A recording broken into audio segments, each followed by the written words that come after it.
जब कोई गैस किसी सिलेंडर या कंटेनर के अंदर रखा गया हो तो कंटेनर के वॉल्स पर फोर्स एक्सर्ट करता है। जैसा कि आप यहाँ फिगर में देखेंगे कि हमने एक सिलेंडर बनाया है, कंटेनर बनाया है, जिसके अंदर कांस्टेंट प्रेशर पर एक गैस रखा गया है ना। आप पढ़ेंगे, यहाँ पर लिखा है gas at constant pressure P। ठीक, तो अगर कांस्टेंट प्रेशर होगा तो इस पिस्टन पर एक फोर्स लगेगा, वो लगेगा प्रेशर P इंटू पिस्टन का जो एरिया है A, इतना फोर्स लगेगा राइटवर्ड डायरेक्शन में इस पिस्टन पर। ठीक है, अब आप कहेंगे कि जैसे किस तरह से ये पिस्टन डिस्प्लेस हो रहा है। मान लेते हैं कि ये डेल्टा x से डिस्प्लेस हो गया, तो पिस्टन के डिस्प्लेस होने से वॉल्यूम बढ़ रहा होगा और प्रेशर वैसे घटना चाहिए, है ना। लेकिन हम मान लेते हैं किसी मैकेनिज्म से प्रेशर को कांस्टेंट मेंटेन किया हुआ है ना। प्रेशर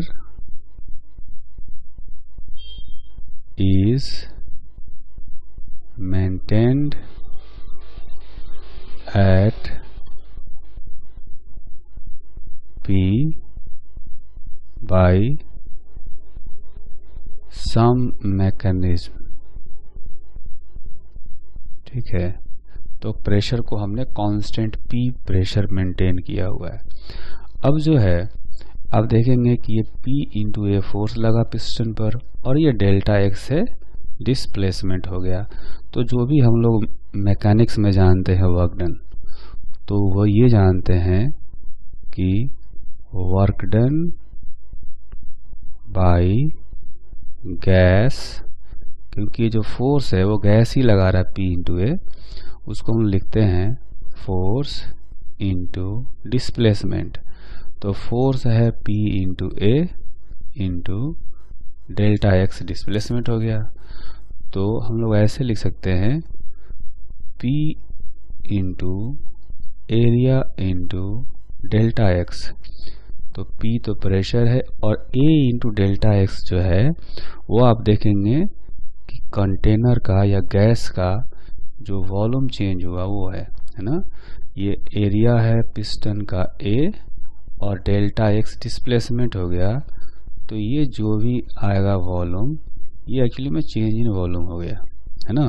गैस पहले यहाँ से लेफ्ट में था और जब पिस्टन यहाँ पहुँच गया तो इतना वॉल्यूम जो है गैस का बढ़ गया है।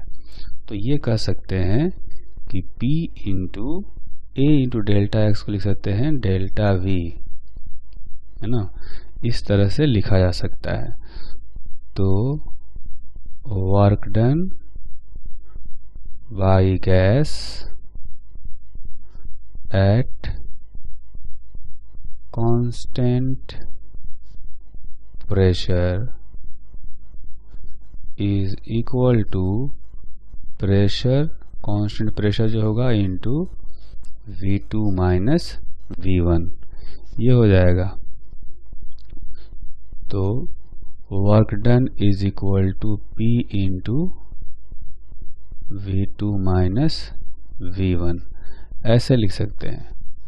वर्क डन में डेल्टा हालांकि नहीं लगाना चाहिए, लेकिन हम लोग फिर भी लिख रहे हैं, जस्ट एक सिंबल है इसको, है ना। तो ये हो गया work done.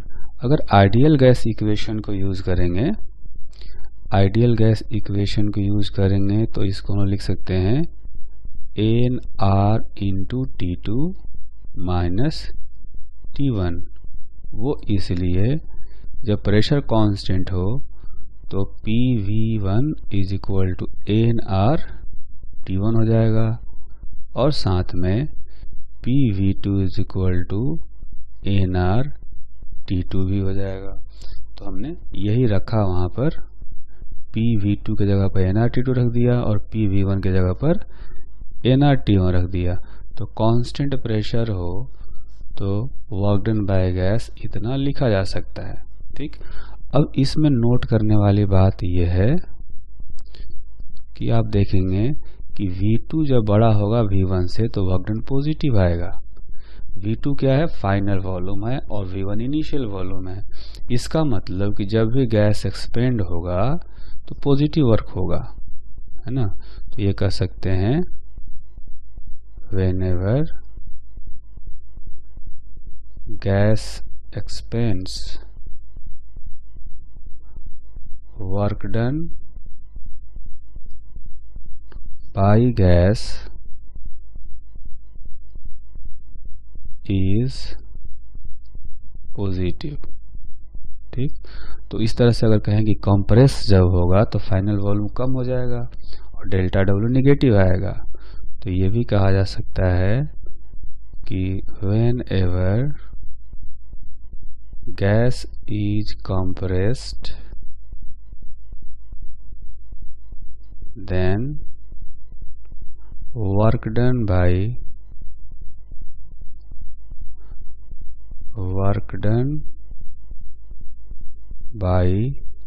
gas is negative।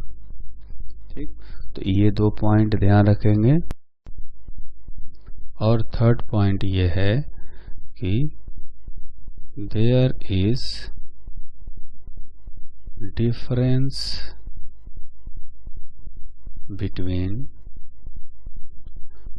work done in thermodynamics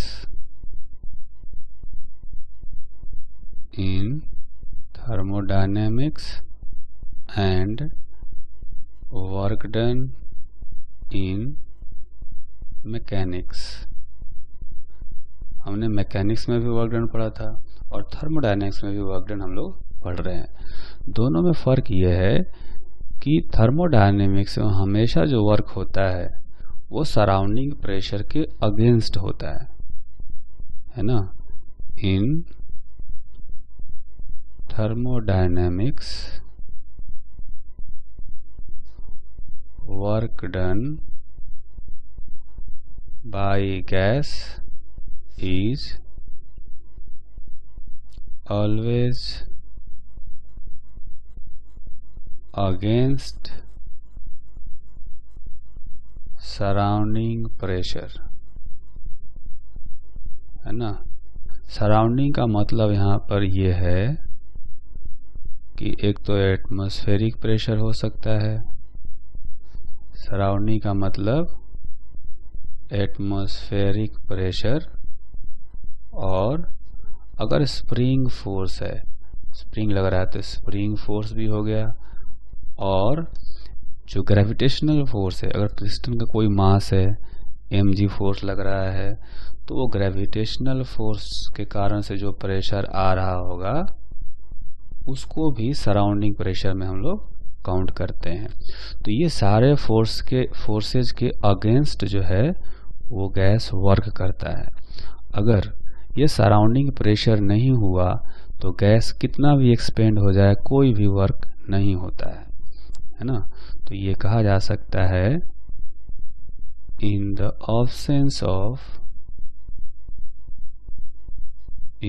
absence of surrounding pressure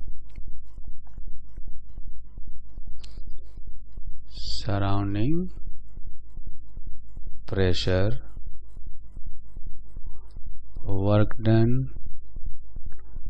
by gas is zero even if it expands by a large amount, है ना। कहने का मतलब कितना भी बड़ा एक्सपेंशन हो जाए, अगर ये सराउंडिंग फोर्सेस नहीं है तो गैस कोई वर्क नहीं करता है। ठीक, तो एक तो ये हो गया। जबकि मैकेनिक्स में ऐसा नहीं था। मैकेनिक्स में क्या था कि जब कोई ऑब्जेक्ट है उस पर हमने फोर्स लगाया, उसका डिस्प्लेसमेंट हो गया तो वर्क डन हो जाता था, है ना। वर्क हो जाता था चाहे हमारे अगेंस्ट में कोई फोर्स हो या नहीं हो। लेकिन थर्मोडायनेमिक्स में ऐसा नहीं है। थर्मोडायनेमिक्स में हमेशा जब भी वर्क होगा तो सराउंडिंग प्रेशर के अगेंस्ट ही होता है। ठीक, तो ये तो हो गया थर्ड पॉइंट। और फोर्थ पॉइंट जो है वो ये है कि work done by gas is always equal to the work done by surrounding, है ना, work done by surrounding in magnitude. अगर मैग्नीट्यूड की हम बात करें तो दोनों का वर्क डन हमेशा इक्वल होता है, बस साइन ऑपोजिट होता है। तो इसको ऐसे हम लोग लिख सकते हैं कि work done by gas is equal to negative of work done by surrounding. ठीक है, ये इसलिए होता है कि हमेशा ऐसा माना जाता है कि जो सराउंडिंग फोर्स है, जो सराउंडिंग प्रेशर है, उसके इक्वल गैसियस प्रेशर होता है। इसके साथ में ये अजम्पशन है कि गैसियस प्रेशर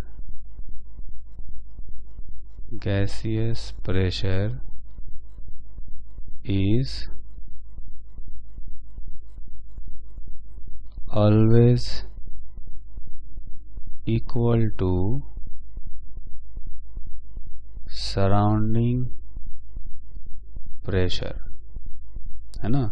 तो सराउंडिंग प्रेशर के इक्वल होता है, और सराउंडिंग प्रेशर का मतलब हमने समझ ही लिया है, वो ये है कि एटमॉस्फेरिक प्रेशर होगा, बाहर से स्प्रिंग फोर्स लग रहा होगा तो उसका भी कुछ प्रेशर होगा, अगर ग्रेविटेशनल फोर्स होगा तो उसका प्रेशर होगा। सारे फोर्सेज का प्रेशर काउंट करके सराउंडिंग प्रेशर में हम लोग इनको काउंट करते हैं। Work done by gas calculate करने के कई सारे मेथड हैं, जिनमें से हम लोग 3 मेथड सीखेंगे, है ना। पहला मेथड है, इसको कहा जाता है डायरेक्ट मेथड। डायरेक्ट मेथड में क्या है कि pressure into change in volume use करते हैं, जैसा कि अभी हमने किया था। तो इसमें भी 2 टाइप हो जाते हैं। पहला तो ये होता है कि व्हेन प्रेशर इज कांस्टेंट, जब प्रेशर कांस्टेंट होगा तो work done by gas calculate करते हैं कैसे, pressure into change in volume, या इसको लिखते हैं n R into change in temperature. अगर प्रेशर कांस्टेंट होगा तो इस तरह से कैलकुलेट करेंगे। ठीक। दूसरा तरीका ये होता है कि अगर प्रेशर वेरिएबल हो तो कैसे करेंगे, व्हेन प्रेशर इज वेरिएबल, है ना। तो प्रेशर वेरिएबल होगा तो उसमें हम लोग इंटीग्रेशन यूज करते हैं, जैसा कि हम लोग वर्क पावर एनर्जी चैप्टर में पढ़ते हैं कि अगर फोर्स वेरिएबल हो तो इंटीग्रेशन यूज किया जाता है। अगर यहाँ पर प्रेशर वेरिएबल होगा तो फोर्स वेरिएबल होगा, और इसलिए इंटीग्रेशन करते हैं और इसको पी डी वी करके इंटीग्रेशन करते हैं V1 से V2 तक। ठीक है, अब इसमें हमेशा क्या करेंगे, हमेशा प्रेशर को और वॉल्यूम को रिलेट करना होगा, है ना।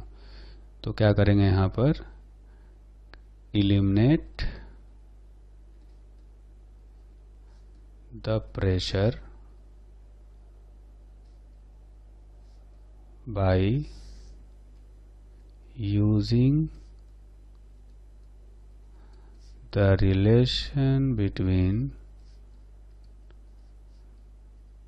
relation between pressure and volume। तो प्रेशर और वॉल्यूम में एक रिलेशन निकल जाएगा किसी भी प्रोसेस में, और फिर प्रेशर के जगह पर वॉल्यूम वाला जो क्वांटिटी होगा, वॉल्यूम का टर्म में जो प्रेशर निकलेगा उसका वैल्यू इस एक्सप्रेशन में पी की जगह पर रख देंगे, फिर उसका इंटीग्रेशन कर देंगे। ठीक है, तो ये तो डायरेक्ट मेथड हो गया। अब जो दूसरा मेथड होता है उसको कहा जाता है इनडायरेक्ट मेथड, है ना। इनडायरेक्ट मेथड में क्या होता है कि जब प्रेशर और वॉल्यूम में डायरेक्ट रिलेशन नहीं निकल रहा हो, है ना, तो ये कह सकते हैं कि many times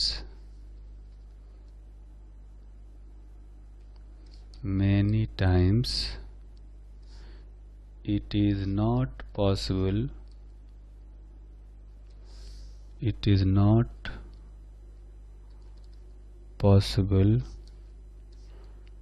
to express pressure in terms of volume, then we use indirect method, है ना। जब रिलेशन निकल जाएगा तो डायरेक्ट मेथड यूज करेंगे, जब रिलेशन नहीं निकल रहा हो तो इनडायरेक्ट मेथड को यूज करेंगे। ठीक है, और इस केस में हम लोग क्या करते हैं इनडायरेक्ट मेथड में कि in this case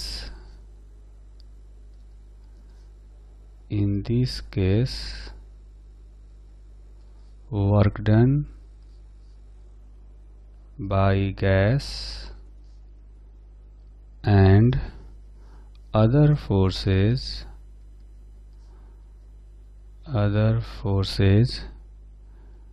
acting on the system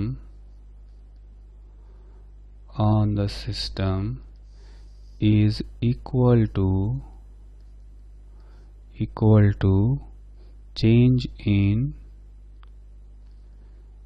kinetic energy of system, है ना। जैसा कि वर्क एनर्जी थ्योरम होता है, तो वर्क एनर्जी थ्योरम में क्या करते हैं, जितने भी फोर्सेज होते हैं सारे फोर्सेज का वर्क डन हम लोग निकालते हैं, ऐड करते हैं, is equal to change in kinetic energy कर देते हैं। अगर कोई सिस्टम के पास काइनेटिक एनर्जी नहीं है तो सारे वर्क डन का सम 0 हो जाएगा, है ना। जैसा कि इसको एक छोटे से एग्जांपल से समझते हैं, हम लोग इसका एक फिगर बनाएंगे। अब ऐसा मान लेते हैं कि अपने पास ऐसा एक पिस्टन है ना। ये सिलेंडर हो गया और इसमें एक पिस्टन दिया हुआ है, पिस्टन को एक स्प्रिंग से जोड़ा गया है। ठीक, अब इसके अंदर सिलेंडर के अंदर गैस है, बाहर एटमॉस्फेरिक प्रेशर होगा, तो हम ये कह सकते हैं कि work done by gas plus work done by atmospheric pressure plus work done by spring force is equal to 0 होना चाहिए। अगर एटमॉस्फेरिक प्रेशर मान लिया जाए कि P0 है, ठीक, पिस्टन का एरिया है A, तो वर्क डन बाय गैस हम लोग लिखेंगे, एटमॉस्फेरिक प्रेशर निगेटिव वर्क करेगा क्योंकि ये इधर की तरफ फोर्स लगा रहा होगा, तो इसको लिखेंगे minus P0 into area into displacement, है ना। अब डिस्प्लेसमेंट डेल्टा एक्स हो गया। अच्छा, स्प्रिंग का जो वर्क डन है, अगर ये मान लेते हैं कि एक्सपेंड हो रहा हो, इधर जा रहा हो, ठीक है, ये इधर जा रहा है पिस्टन, तो ऐसा होगा कि डेल्टा एक्स इधर हो गया और P0 जो है अंदर की तरफ लग रहा है, इसलिए ये निगेटिव हो गया। ठीक, अब आते हैं स्प्रिंग का वर्क डन। स्प्रिंग का वर्क डन जो होता है वो होता है माइनस K/2। स्प्रिंग भी निगेटिव वर्क कर रहा होगा क्योंकि आप देखेंगे स्प्रिंग फोर्स लग रहा होगा अंदर की तरफ, जबकि पिस्टन का डिस्प्लेसमेंट बाहर की तरफ हो रहा है, तो minus K/2 into delta x का स्क्वायर इज इक्वल टू 0। तो इस तरह से गैस का जो वर्क डन होगा वो हो जाएगा P0 इंटू ए डेल्टा एक्स प्लस हाफ के डेल्टा एक्स स्क्वायर। इस तरह से हमने indirectly work done by gas calculate कर लिया। ठीक, तो ये दो मेथड हो गए। पहला मेथड हमने क्या सीखा, डायरेक्ट मेथड, है ना। डायरेक्ट मेथड में हमने सीखा कि जब प्रेशर कांस्टेंट हो तो P इंटू डेल्टा वी या एनआर डेल्टा टी से निकल जाएगा। बी केस में देखा कि अगर प्रेशर वेरिएबल हो तो हम क्या करते हैं, प्रेशर को और वॉल्यूम को रिलेट करते हैं और प्रेशर को वॉल्यूम के टर्म में यहाँ पर रखेंगे और फिर इंटीग्रेशन से इस फॉर्मूले से वर्क डन कैलकुलेट करते हैं।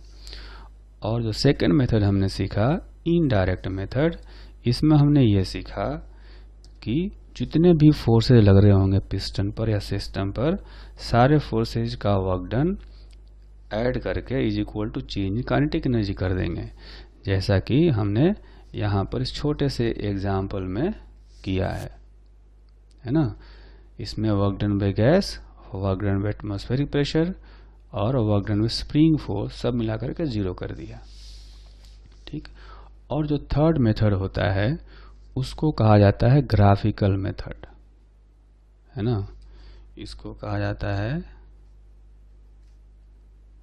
Graphical method. इसमें हम लोग क्या करते हैं कि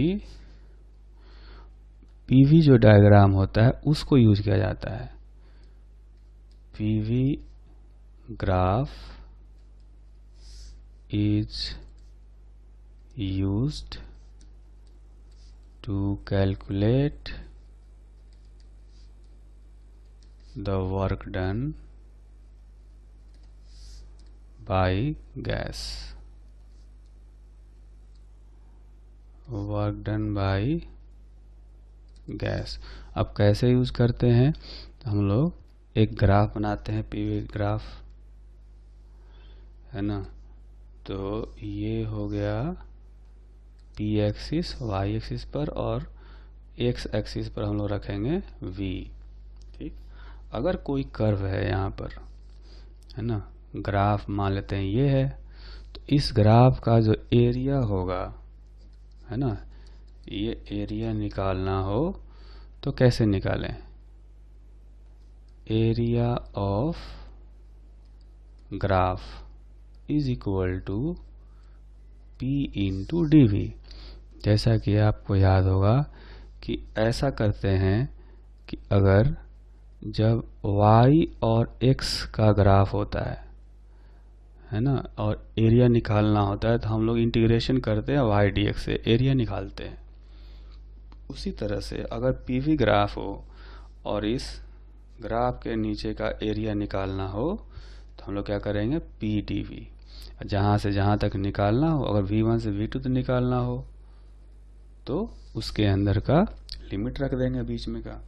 तो इस तरह से एरिया निकाला जाता है। और देखेंगे कि ये जो भी क्वांटिटी आया है इसी तरह से हम लोग वर्क डन में निकालते हैं डायरेक्ट मेथड में। डायरेक्ट मेथड में हमने जो वर्क डन का फॉर्मूला बताया है वो देखेंगे यहाँ पर कि यही है, पी डी वी V1 से V2 तक का इंटीग्रेशन। तो वही चीज़ यहाँ पर भी आएगा। तो ये कहा जा सकता है कि पीवी डायग्राम का जो एरिया होगा वो वर्क डन बाय गैस बताएगा। तो कह सकते हैं so area enclosed between PV curve and V axis is equal to work done by gas। ठीक है, तो ध्यान रखेंगे कि अगर ऐसा दिया गया हो हमें कि ये P एक्सिस है और ये V एक्सिस है, तो और ग्राफ जो है ऐसा है, तो हम लोग एरिया निकालेंगे। ये जो ग्राफ आया और V एक्सिस आया ये एरिया निकालेंगे। ठीक, लेकिन अगर ऐसा हो कि एक्सिस को इंटरचेंज कर दिया गया है, ठीक, इधर मान लेते हैं v और इधर मान लेते हैं p, ठीक। अब इसका जो ग्राफ है वो ग्राफ हमें कुछ ऐसा दे दिया गया, ऐसे, ठीक।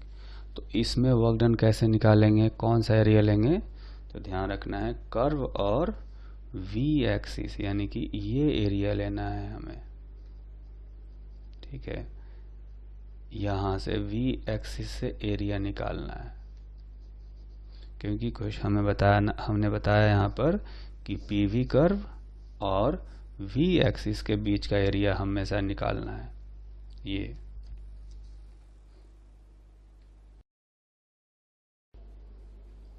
एक एग्जाम्पल करते हैं।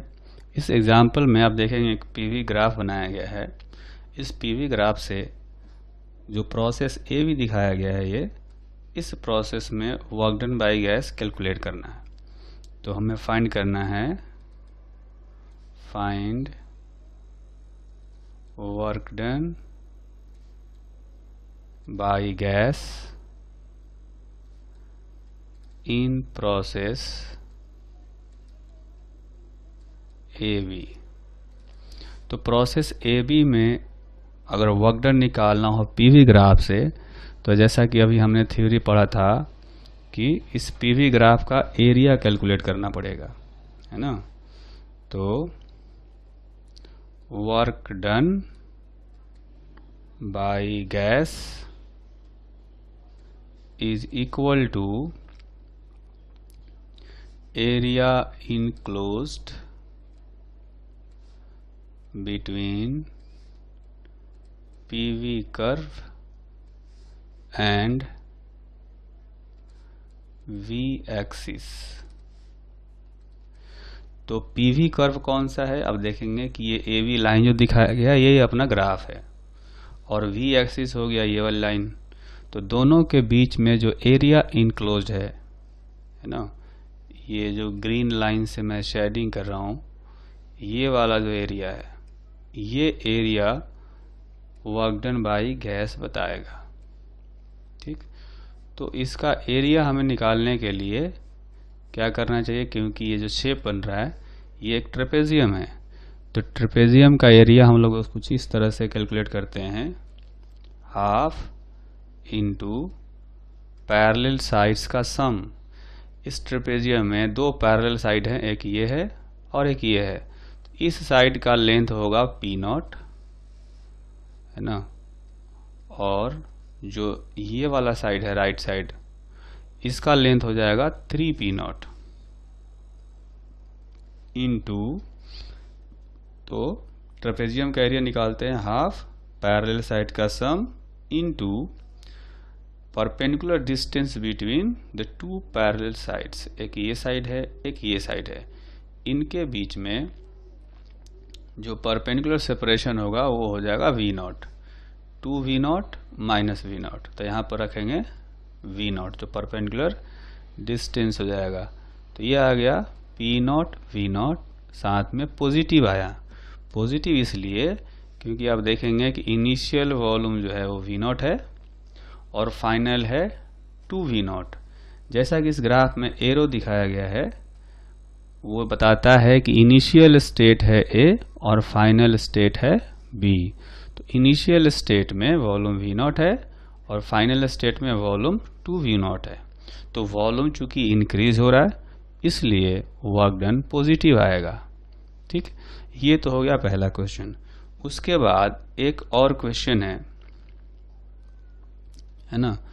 इस क्वेश्चन में भी आप देखेंगे कि पीवी डायग्राम बनाया गया है, इसमें भी एक प्रोसेस ए भी दिखाया गया है जिसमें वर्क डन कैलकुलेट करना है। तो find work done by gas in process A B. तो ए बी प्रोसेस में वर्क डन निकालना हो तो फिर से वही तरीका निकालेंगे, work done by gas is equal to area enclosed between PV curve and V axis. तो यहाँ देखेंगे कि जो V एक्सिस है वो यहाँ पर आ गया है, V एक्सिस ऊपर आ गया है अब, है ना, और P एक्सिस अब इधर आ गया X एक्सिस पर। तो PV कर्व कौन सा हुआ, ये AV, और V एक्सिस कौन सा हुआ, ये। तो दोनों के बीच में जो एरिया होगा वो ये वाला एरिया होगा, है ना। तो इस बार हमें ये वाला एरिया कैलकुलेट करना है। तो ये भी देखेंगे कि एक ट्रेपेजियम है, तो ट्रेपेजियम का एरिया हम लोग फिर से वैसे ही तरीके से कैलकुलेट करेंगे, हाफ इंटू पैरेलल साइड्स का सम। ये वाला जो साइड है और ये साइड है दोनों पैरेलल हैं, तो इसका लेंथ है P0 और इसका जो लेंथ है वो है 5P0। तो यहाँ पर रखेंगे P0 plus 5P0 into perpendicular distance between the two parallel sides. तो ये जो दो साइड्स हैं पैरेलल उनके बीच का सेपरेशन, तो देखेंगे 3V0 माइनस V0, ये सेपरेशन आएगा 2V0। तो यहाँ पर 2V0 रख देंगे, तो ये 2 और ये 2 कैंसिल हो गया, है ना। तो कुल मिलाकर ये आया 6P0 इंटू V0। अब हमें साइन देखना है साइन कन्वेंशन से कि ये वर्क डन पॉजिटिव होगा कि निगेटिव होगा। तो आप देखेंगे कि ये जो एरो दिखाया गया है, एरो बता रहा है कि इनिशियल स्टेट है A और फाइनल स्टेट है B। तो इनिशियल स्टेट में वॉल्यूम है 3V0 और फाइनल स्टेट में वॉल्यूम है V0, यानी वॉल्यूम पहले ज़्यादा था बाद में कम हो गया, तो गैस का वॉल्यूम डिक्रीज हो रहा है, यानी कंप्रेशन हुआ, इसलिए वर्क डन जो है कहेंगे कि निगेटिव हुआ है ना। तो यहाँ पर निगेटिव वर्क डन होगा, इसलिए कह सकते हैं work done by gas is equal to -6P0 into V0। ये हो गया 6P0 इंटू V0। और पहले वाले क्वेश्चन में जो आंसर आया था वर्क डन बाय गैस, इसमें आया था पॉजिटिव P0 इंटू V0।